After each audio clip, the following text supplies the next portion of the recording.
बिहार के मुख्यमंत्री नीतीश कुमार ने विधानसभा में सेक्स पर बात करते हुए बयान दिया है, जिसके बाद एक सियासी भूचाल पूरे हिंदुस्तान में मच गया।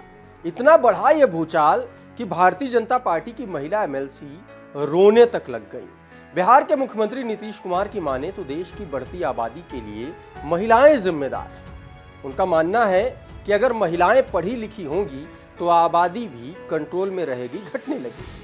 तो विधानसभा में नीतीश कुमार ने जो कहा, उस दावे पर आंकड़े क्या कहते हैं, समझेंगे पढ़ाई लिखाई और बढ़ती आबादी के कनेक्शन को। और क्या खुलकर इस तरह से विधानसभा में सेक्स पर बात करना गलत है या सही है, या नीतीश कुमार का तरीका गलत था या सही था, इसको भी जानेंगे और इस पर भी बात करेंगे और समझने की कोशिश करेंगे कि क्या सच्चाई है।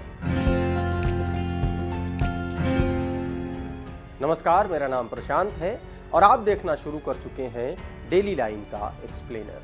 पहले विधानसभा में जो नीतीश कुमार ने कहा, आपको वो बता देते हैं कि अगर पढ़ लेगी लड़की और वो जब शादी होगा लड़का लड़की में, तो जो पुरुष है वो तो रोज रात में जो सदिया होता है उसके साथ करता है ना, तो उसी में और पैदा हो जाता है। और लड़की पढ़ लेती है तो हमको मालूम था कि वो करेगा, ठीक है, लेकिन अंतिम में भीतर मत घुसाओ, उसको बाहर कर दो। करता तो है, तो उसी में आप समझ लीजिए संख्या घट रही है। नीतीश कुमार जब ये बात कह रहे थे तब बिहार सदन में मौजूद महिला विधायक इस पर नाराज हो थी, तो वहीं कुछ पुरुष विधायक भी इस पर हंस रहे थे। अब नीतीश के इस बयान पर सियासी बवाल मचा हुआ है। बीजेपी विधायक निक्की हेम्ब्रम ने कहा है कि इस बात को सीएम मर्यादित तरीके से भी कह सकते थे। बिहार बीजेपी ने ट्वीट कर नीतीश कुमार को अश्लील नेता बताया है। दरअसल ये पहली बार है जब नीतीश कुमार ने ऐसा कोई बयान, वो भी इस लैंग्वेज में, इस लहजे में दिया, वो भी विधानसभा के भीतर। इससे पहले जनवरी में भी उन्होंने ऐसा ही कहा था। उस समय नीतीश कुमार ने कहा था कि मर्द लोग को ध्यान में ही नहीं रहता कि बच्चा पैदा नहीं करना है, महिला पढ़ी लिखी रहती है तो उसको सब चीज का ज्ञान हो जाता है। भाई कैसे हमको बचना है? आबादी के लिहाज से उत्तर प्रदेश और महाराष्ट्र के बाद तीसरे नंबर पर बिहार आता है, लेकिन साक्षरता दर के मामले में बिहार सबसे नीचे है। नेशनल फैमिली हेल्थ सर्वे 5 के आंकड़ों के मुताबिक बिहार में पुरुष और महिला की साक्षरता दर में 20% से ज्यादा का अंतर है। बिहार में पुरुषों की साक्षरता दर 76% से ज्यादा है, जबकि महिलाओं की 55% ही है। यानी हर 100 में से 76 पुरुष और 55 महिलाएं पढ़ना लिखना जानते हैं। आइए अब आपको पढ़ाई लिखाई और आबादी के कनेक्शन को एक उदाहरण से समझाते हैं। केरल देश का सबसे शिक्षित राज्य है। 2011 की जनगणना के मुताबिक यहाँ की 94% आबादी शिक्षित है। केरल में महिलाओं की साक्षरता दर 1991 में 86% थी, जो 2001 में बढ़कर 88% और फिर 2011 में बढ़कर 92% हो गई। इससे आबादी बढ़ने की दर यानी कि पॉपुलेशन ग्रोथ में भारी कमी देखने को मिली। 1991 से 2001 के बीच केरल में आबादी बढ़ने की दर 9.32% थी, जबकि 2001 से 2011 के बीच केरल की आबादी 4.9% की दर से बढ़ी। इसी तरह से बिहार में 2001 में महिलाओं की साक्षरता दर 33% थी, जो 2011 में बढ़कर 53% से ज्यादा हो गई।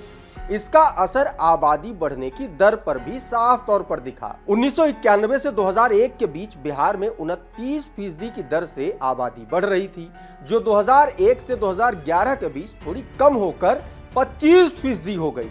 इतना ही नहीं, एक रिपोर्ट से यह भी साफ होता है कि पढ़ाई और फर्टिलिटी रेट यानी कि प्रजनन दर में सीधा सीधा कनेक्शन है।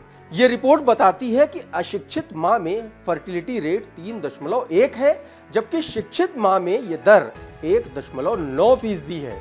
रिपोर्ट यह भी बताती है कि अगर मां अशिक्षित है तो वो अपने जीवन में औसतन 3 बच्चों को जन्म देती है। वहीं अगर मां शिक्षित है तो वो 2 या उससे भी कम यानी कि 1 बच्चे को पैदा करती है। महिलाओं में फर्टिलिटी रेट उनकी पढ़ाई बढ़ने के साथ और कम होता जाता है। मसलन अगर मां ने 10वीं तक पढ़ाई की है तो उसमें फर्टिलिटी रेट 1.9 है, लेकिन ग्रेजुएशन या उससे ज्यादा की पढ़ाई की है तो ये दर 1.6 ही है। हालांकि बिहार इस मामले में काफी पीछे है। बिहार में शिक्षित महिलाओं में फर्टिलिटी रेट 2.8 है, जो राष्ट्रीय औसत से कहीं ज्यादा है। इसी तरह से अशिक्षित महिलाओं में फर्टिलिटी रेट 3.8 है, जबकि राष्ट्रीय औसत जो है वो है इसका 3.1। अब एक तरफ नीतीश कुमार के बयान का विरोध हो रहा है, वहीं दूसरी ओर एक वर्ग ऐसा भी है जो नीतीश कुमार के इस बयान का समर्थन कर रहा है। इसी पर उप मुख्यमंत्री तेजस्वी यादव ने कहा है कि सीएम की टिप्पणी का गलत मतलब नहीं निकालना चाहिए और इसे सेक्स एजुकेशन के रूप में लेना चाहिए। तेजस्वी यादव ने कहा कि जो भी मुख्यमंत्री का बयान आया है सेक्स एजुकेशन के बारे में, जब भी सेक्स एजुकेशन की बात की जाती है तो लोग शर्माते हैं, हिचकते हैं, तो उससे लोगों को बचना चाहिए। हालांकि अब इस बयान पर बढ़ते विवाद को देखते हुए नीतीश कुमार ने माफी जरूर मांग ली है, लेकिन उन्होंने कहा है कि मेरे बयान के गलत मतलब निकाले गए। अब नीतीश कुमार सही है या गलत, इसके अलग अलग मत हो सकते हैं। दरअसल देश के लोगों का इसे दुर्भाग्य ही कह सकते हैं कि आजादी के इतने साल बाद भी हम खुलकर सेक्स एजुकेशन पर बात करने से हिचकते हैं, भागते हैं। लेकिन उसका लहजा क्या होना चाहिए, हमें ध्यान उस पर भी रखना होगा। एक बार सियासत को अलग करके बढ़ती आबादी के हिसाब से और कम शिक्षित महिलाओं के ज्यादा बच्चे पैदा करने की सच्चाई को ध्यान में रखते हुए अपनी बुद्धि और विवेक से तय कीजिए कि क्या सेक्स एजुकेशन पर खुलकर बात करना कोई गलती है या अपराध, बशर्ते उसका लहजा सही होना चाहिए, उसकी मंशा ठीक होनी चाहिए। आपको ये एक्सप्लेनर कैसा लगा हमें कमेंट करके जरूर बताइए। ये वीडियो अगर आपको अच्छा लगा तो इसको शेयर कीजिए, इसको लाइक कीजिए, और हमारे चैनल का कंटेंट अगर आप पसंद करते हैं, आपको अच्छा लगता है, तो चैनल को सब्सक्राइब कर लीजिए, बेल आइकन दबा दीजिए।